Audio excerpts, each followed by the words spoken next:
Hello and welcome to day 330 of Dungeon 23, the series where we make room for a mega dungeon every day for a year. In this room we're going to have another new character coffin, as we've done before, much like in... Well, it's mainly inspired by Don't Starve. You get new characters by finding coffins scattered throughout the area, in this case the dungeon, and instead of new playable characters that you unlock, these are just replacement characters for when player characters die. And there's no good way of introducing a new character deep into the dungeon, so they're just already in here. Which is how it was recommended in early edition dungeon crawls, where your character dies in the second room. That's fine because in the fourth room there is a jail cell with new characters, and that's basically how it was before Dungeon Dragons kind of went from being a dungeon crawling treasure acquisition game into about shared narrative experience and lore and character building and all that stuff,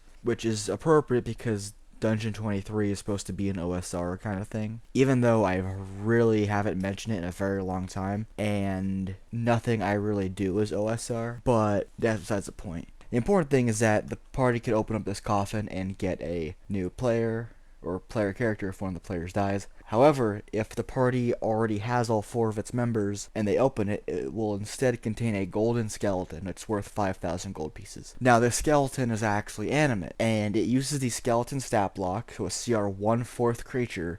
However, it has some alterations because of how deep in the dungeon it is and also its value. It has an AC of 20, so it's very hard to hit for the most part. Its HP is 35, which is basically double what it normally is for a skeleton, which, again, isn't super impressive because it's a CR 1/4 creature, but it's still something to help it survive an additional hit or two. It is no longer vulnerable to bludgeoning damage, which most skeletons are, because this guy is gold-plated. It has advantage on saves versus turn undead, because I guess it's just so much more confident in itself because it is shiny. And it could also make 3 attacks instead of 1, which seems like a lot, but skeletons on their own have 1 attack that's like a +2 or a +3 to hit, and it does like a d6 +2 damage, which isn't a lot. So it's balanced for what the party's gonna encounter. And that's basically just a shiny skeleton that, if killed by the party, is going to be very valuable.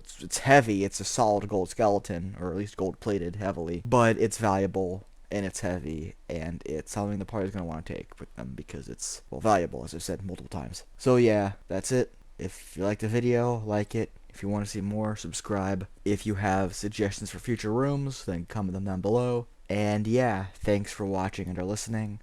I apologize for the poor quality. It's not going to get any better.